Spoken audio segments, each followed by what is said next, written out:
I was speaking to an elder cousin recently, and she was explaining to me that we can trace our lineage from our mother's side to the Red Igbo of Jamaica. I was quite surprised to find that I could be related to the Red Igbo who came to Jamaica as slaves. And the reason I was so surprised is because, as you can see here, the Igbo are a tribe from Nigeria. They've been in Nigeria a while. They actually claim to come originally from Israel. It has been suggested that the Igbo people of Nigeria are remnants of the lost tribes of Israel. They've been practicing what is called here a form of Judaism for a long time. It says here that they either adopted Judaism newly and that's recently obviously, or have been descended from some Jews or are descendants from some Jewish lineage or some Hebrew lineage. Now, according to my understanding, the Igbo can be traced back to Israel, and they were practicing the same things that the Torah instructs, the same practices as people that read the Torah practice. And this is before the Torah was even written. There's evidence to suggest that this is what was happening back in the ancient of days, which is amazing, because for me to be connected to that now, I understand that there's a whole heap of different groups of people out, in society that actually claim that they are Hebrews, Israelites, and in fact, you don't even have just people claiming to be Israelites. You actually have people claiming to be Commission. Everything that's going, that's what we are. But my point is that, irrespective of all that's out there, the actual main point is, because a lot of people get tied up in the black and white thing. At the end of the day, the Most High, He's the judge of all. So you should just be able to leave that there. But my thing is that if it is true that the Igbos of Nigeria have been practicing the language of the Bible for so long without even having knowledge of the Bible's existence to begin with, as you can imagine, because if it was before the Bible was written, that's the case. Then there's actually one thing that this proves, and this is just my opinion based on things that I've been researching. This is just one thing that proves it. It proves that there is a God, because basically it was said that the remnants, when I say there is a God, I mean a God of the same God of the Bible, because you have the remnants of Jacob scattered everywhere, just like the Bible says, because the Igbo are not the only groups of people to be found practicing the ways of the Bible throughout the earth. But surely there are remnants of Jacob all connected somehow. Do you understand? This is just my opinion, and it's just really beautiful to even consider that I'm a part of that. That's just awesome. And we know where the story is coming from. It's coming from Joseph, because remember, this is where I guess a lot of people have a tendency to claim that they come from Egypt. It's Africa, just like Israel is, but of course it's been excluded, or called the Middle East, or whatever they want to call it. Do you get what I'm saying? Just to make it look like it's not part of it, but it all was, because there was a state back in the day, in olden times, called Pangaea, where the whole earth was not separated by water, so you could walk from one place to another, and that's what people did back then. They did a lot of walking. So my point is that, in general, it's just very, very, it's almost amazing to know that there is something going on. Whereas Joseph is concerned, they have taken on the mantle of being classified as Egyptians. A lot of people, they wear the ankh and, saying all of the things that I guess is relevant pertaining to Egyptian culture. I see some people even dressing like and having the symbology, because remember, Egypt is based on symbology and symbolism. They follow suit. Egyptology and the Egyptian way of life is not really productive, in terms of you are not really going to see it other than anything than a fad, because you have to understand that in Egypt is where a lot of things were developed. In Egypt, a lot of craft was developed, and as you can see, if you look at America, you'll see the similarities. They've even got a place in Las Vegas sort of dedicated to Egypt. There's a place in America called Memphis. Obviously that's a place in Egypt as well. And remember, in Freemasonry sects, when I say sects, I mean occult groups, they actually used the gods of Egypt as part of their deity worshipping. Obviously behind closed doors, they're not really going to basically tell you, oh look, this is the type of things that we get up to. It's just that those of us that are able to research and put one and two together, based on how we're being treated as well in this society, and how we see other people that look just like us being treated, it's not really hard, as in it's not rocket science. But we found ourselves at the mercy of them, and they had no mercy in many cases. When Joseph was sold out by his brothers for 20 pieces of silver and captured as a slave, but he rose to prominence because he was made to govern the place. He was given governance. So he invited 70 of his family members, forgave all of them for selling him out, and invited 70 members of his family to come and join him just outside of the great Egypt, because he wanted to remain faithful to his God.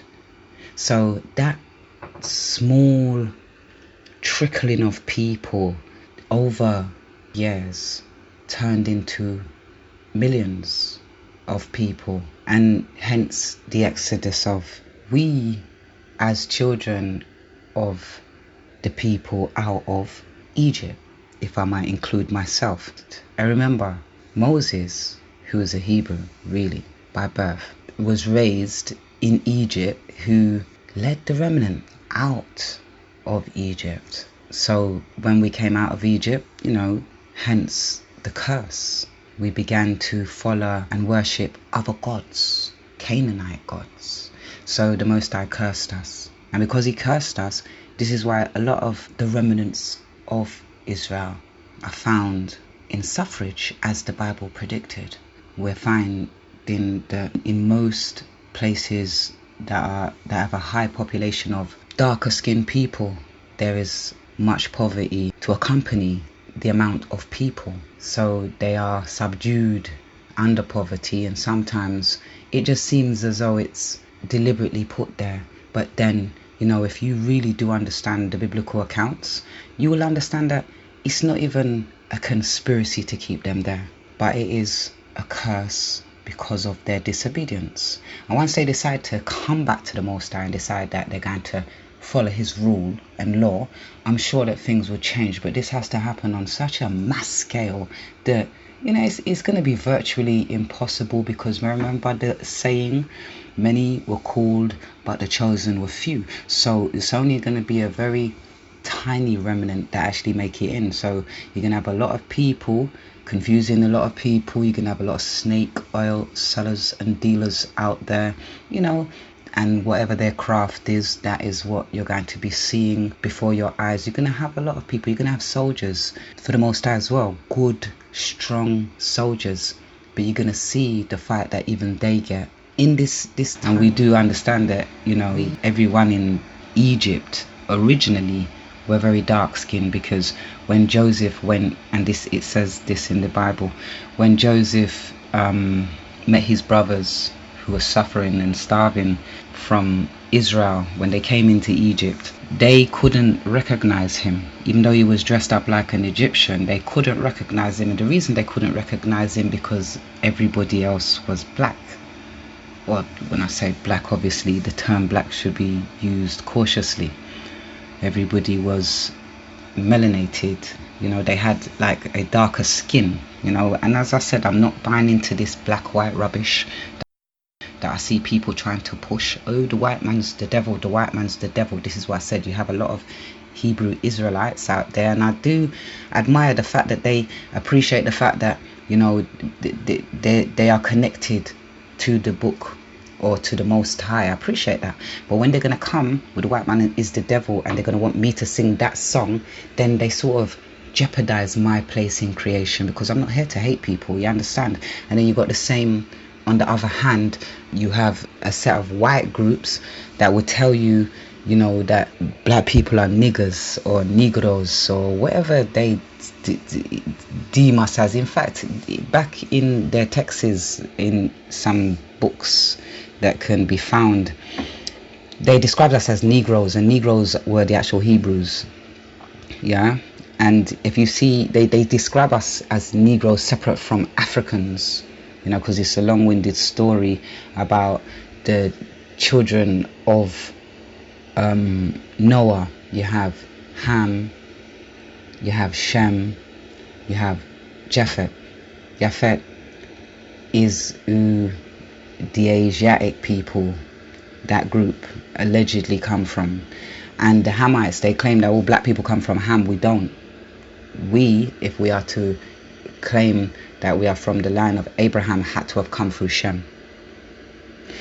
But my point is, though, that you have a set of Europeans that are saying that we have no place in the Bible. Like, when God created his creation, we wasn't listed among those who he loved, because of the fact that he gave us this Hamitic curse, because he put us all in a category and said that everybody that's of the darker skinned hue belongs to Ham.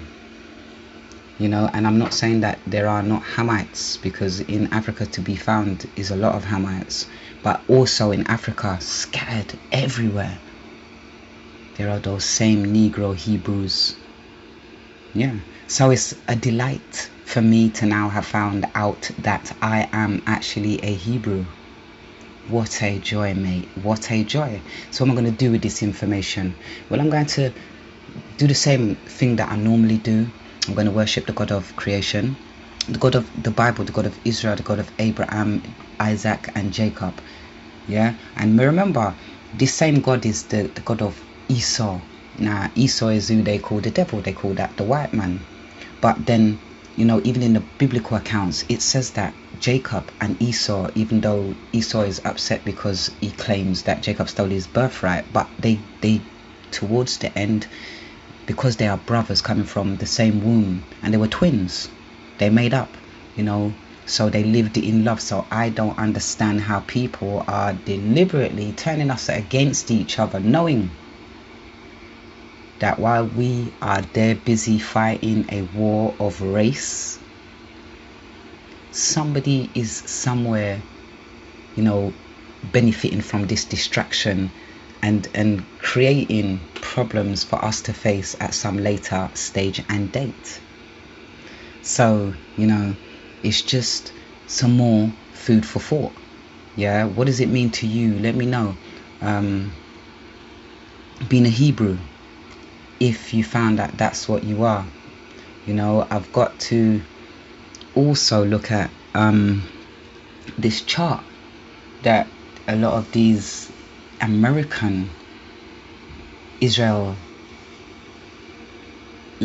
Hebrews have produced. Now, I'm not going to discuss this in this video. I will definitely make another video discussing the chart, but it includes everyone, basically. Everyone from everywhere, you know, is basically a Hebrew, you know.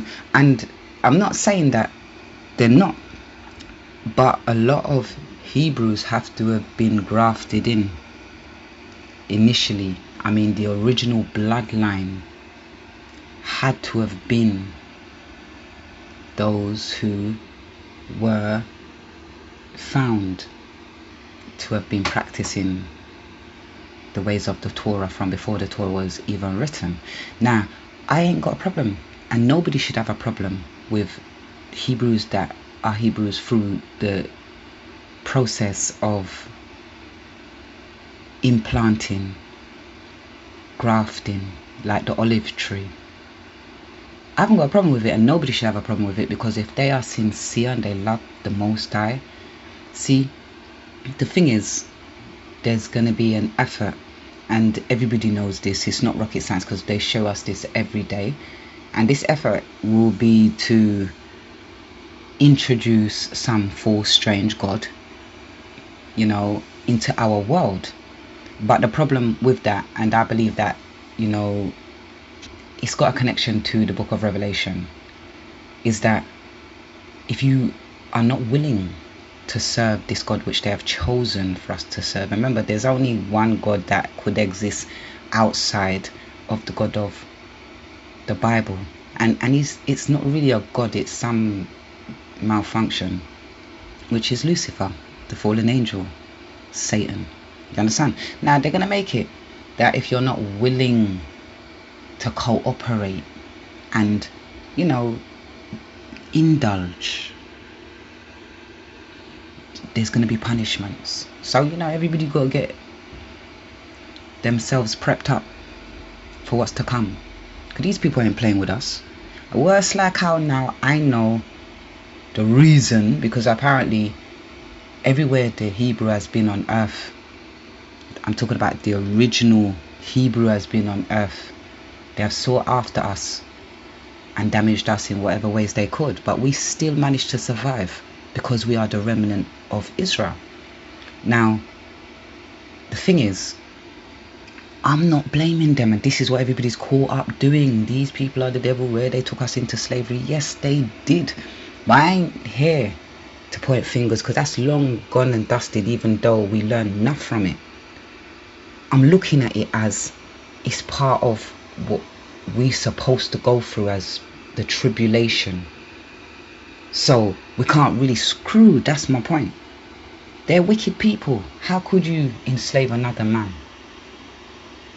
You know, are you not your brother's keeper? And even if you are looking at it from the Esau, Jacob, you know, children, you know, and Esau's children standpoint or point of view, even if you are looking at it from your vex, because, you know, maybe Esau came out red and hairy where Jacob didn't, and you're vexed, so you target everybody that's like Jacob. Even if that is the case, it doesn't matter, right? You shouldn't really be screwing at these people. That's the excuse they're going to look at. How could you really be exercising that kind of wickedness on another human being? How could you be doing that? Now, this is, they didn't business when they did it, so, you know, who are we now to, you know, try and hold them accountable, right? And you know, with black people in general, there's, you know, everybody likes to deny and pretend that it don't exist, but there is something going on where we always get the shitty end of the stick type of thing. We never fare very well in any community unless we're willing to give a little. What is giving a little? Whether it's signing our name in blood or selling out our brothers and our sisters, we're willing to do that, and that's how we will achieve. Other than that, we're going to suffer impoverishedly. Do you get what I'm saying? So I'm not screwing, this is my point, because I believe that all things were supposed to happen like this because we are the remnant. And it's just now a matter, a test, a matter of literally, are we going to fail it? Do you get what I'm saying? This test that we're put through, are we gonna fail it? Are we going to let these demons say, aha, aha, look what we done? Are we really going to witness our own destruction and not even try to resurrect within our own self, or rectify within our own self, so that we can make a difference and sort of, change something? Are we just gonna stand by? That's the question, isn't it? And let this happen? Do you get what I'm saying? Because there's still a chance. But as I did say, enough of them is going to be dry wood for the fire. Many were called and the chosen were few. You know what I'm saying? But it's all up to the individual. Yeah, you see the video that I made prior to this one? A question of morals. It asked the question, are we our brother's keepers? Because if we're not, what went wrong? Yeah? Are we still, do you get what I'm saying, connected to the Most High? Anyway, as I was saying, I'm absolutely chuffed. Yeah, that's with a capital C, mate. Yeah? To know that I could have a connection with the Red Igbos of Jamaica, in a time when nobody didn't even know who they are. Yeah? And in a time when the devil is running it red hot on earth and nobody has any kind of groundation apart from some little religion of death to hold them. Yeah, you have a God for absolutely everything and anything. And it says in the Bible, the book of Deuteronomy, that we must keep away from the working of craft. Alright, I know enough people out there, they're working their little spells and doing whatever, hoping that it's gonna, give them a better life. But I'm saying that you got to be very careful and mindful who you give your energy to in these days of woe. I know there's a lot of Hebrews out there that do not practice. In fact, they still worshiping Canaanite gods. Only for them, but as we know, many were called. So for me to know that my choice has been made for me anyway, and what a coincidence, I was loving that same God to begin with. So it's just nice to know.